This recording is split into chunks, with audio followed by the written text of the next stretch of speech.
تو میرے خیال میں زیادہ بہتر پوزیشن یہ ہے کہ مجھے لگتا ہے رات بھر میں آپریشن ہوگا، اس میں سیولین کیجویلٹیز بھی ہوں گی، لیکن سیکیورٹی فورسز جو ہیں ان کو یرغمالی یہاں سے نکالنے نہیں دیں گے اور کسی حد تک ان کو یہیں پر مارنے کی کوشش کریں گے۔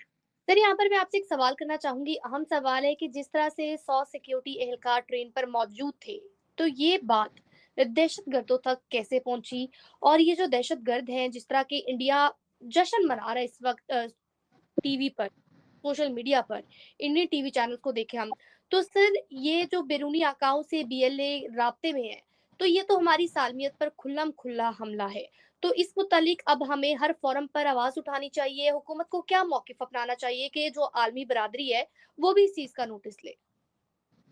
دیکھیں، ایک تو ٹرین اسٹیشن پہ فوجی کھڑے ہوں گے، وہ سویلین، ان فوجیوں کے اپنا ایک سامان ہوتا ہے، فوجی اپنے حلیے سے بھی پہچانے جاتے ہیں، تو کسی ٹرین میں 100 فوجی سوار ہو رہے ہوں تو یہ کوئی خفیہ بات تو ہو نہیں سکتی کہ پتہ نہ لگے کہ 100 فوجی سوار ہو رہے ہیں۔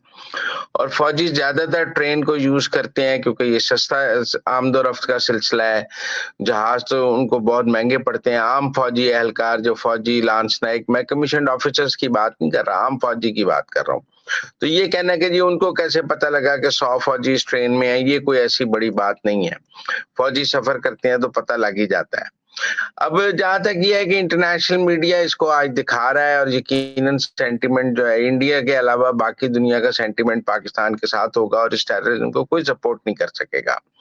لیکن بہرحال یہ ایک گریٹ گیم ہے بلوچستان کی، اور اس میں بہت ساری عالمی قوتیں ملوث ہیں، اور اس میں رو بھی ہے، اس میں اور ہمارے کچھ دوست نما ممالک بھی ہیں جو نہیں چاہتے کہ بلوچستان میں گوادر آپریٹو ہو، بلوچستان میں سی پیک چل سکے، تو یہ اس گریٹ گیم کا حصہ ہے۔ لیکن بہرحال ہم یہ لڑائی لڑ رہے ہیں اور پاکستان فوج کو یہ لڑائی لڑنی ہوگی، اور میرے خیال میں بلوچستان میں فوج کی پریزنس بڑھانی ہوگی، بلوچستان میں جو ہمارا بڑا اسلحہ ہے وہ پہنچانا ہوگا، جدید اسلحہ پہنچانا ہوگا، اور بلوچستان کے ایک ایک پہاڑ کو کلیئر کرنا ہوگا۔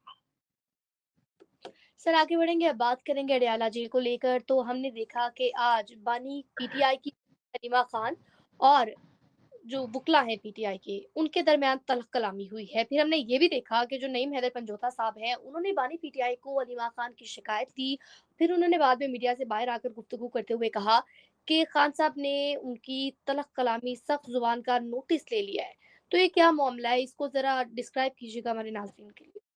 نعیم پنجوتا کو نا بشرا بی بی نے اپنا جو ہے وہ ترجمان بنایا تھا مشال یوسف زئی کو ہٹا کر، اور نعیم پنجوتا کے اوپر بشرا بی بی کا ہاتھ ہے، اور علیمہ خان اور بشرا بی بی کی لڑائی ہے۔ تو ٹیکنیکلی جب علیمہ خان نعیم پنجوتا کی بےزتی کر رہی ہیں تو وہ دراصل بشرا بی بی کی بےزتی کر رہی ہیں، اور بشرا بی بی کے بندے کی بےزتی کر رہی ہیں۔ بشرا بی بی جب باہر تھیں تو وہ علیمہ خان کے سلمان اکرم راجہ وغیرہ کی بےزتی کرتی تھیں، اور اس طرح یہ نند بہوج کی لڑائی ہے، اور یہ وہ اس کا بندے کو برا کہتی ہے، وہ اس کے بندے کو برا کہتی ہے، اور ٹیکنیکلی یہ نند بہوج کی لڑائی ہے، اور عمران خان کبھی کبھی اس لڑائی کو انجوائے کرتے ہیں، کبھی کبھی وہ اس لڑائی میں کسی کا ساتھ دیتے ہیں، کبھی کسی کا ساتھ دیتے ہیں۔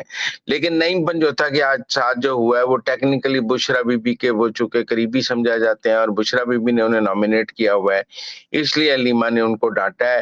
اور باقی فرسٹریشن اور تو اپنی جگہ نظر آ رہی ہے، جب سے ٹرمپ نے پاکستان کی تعریف کی ہے، ٹرمپ کارڈ ناکام ہوا ہے، باقی سب کارڈز بھی ناکام ہوئے ہیں، تو ایک پی ٹی آئی کی صفوں میں فرسٹریشن تو نظر آ رہی ہے۔ وہ فرسٹریشن ہمیں علیمہ کی گفتگو میں بھی نظر آ رہی تھی، پہلے تو جیل انجوائے کی جا رہی تھی، تو اب ذرا فرسٹریشن نظر آ رہی ہے پی ٹی آئی کے کیمپ میں، بالخصوص جو اڈیالہ جیل میں اطلاعات یہی ہیں کہ کافی فرسٹریشن اور ڈپریشن ہے، اور وہ اب نظر بھی آ رہا ہے۔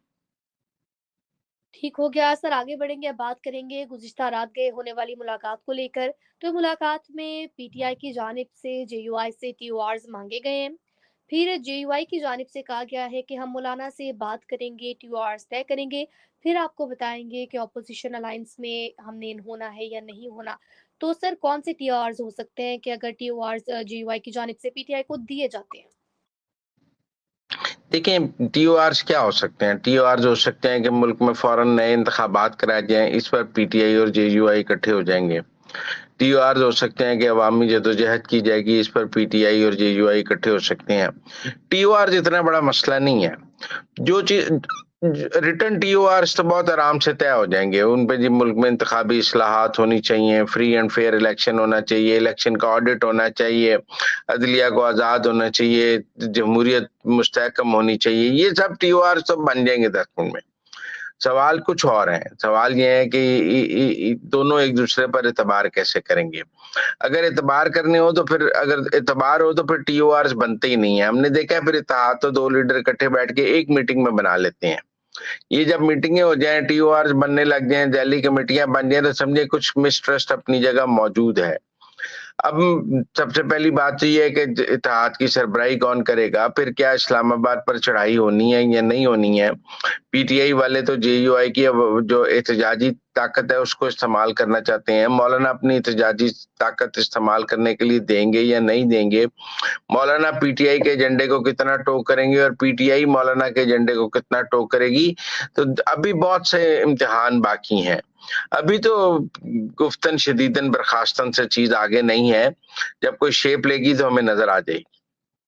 تو ناظرین, یہ تھی آج کے اندر کی باتیں. آپ سے ملاقات ہوگی اگلے پروگرام میں. تب تک کے لیے آپ ہمیں دیجیے اجازت. اللہ نگہبان.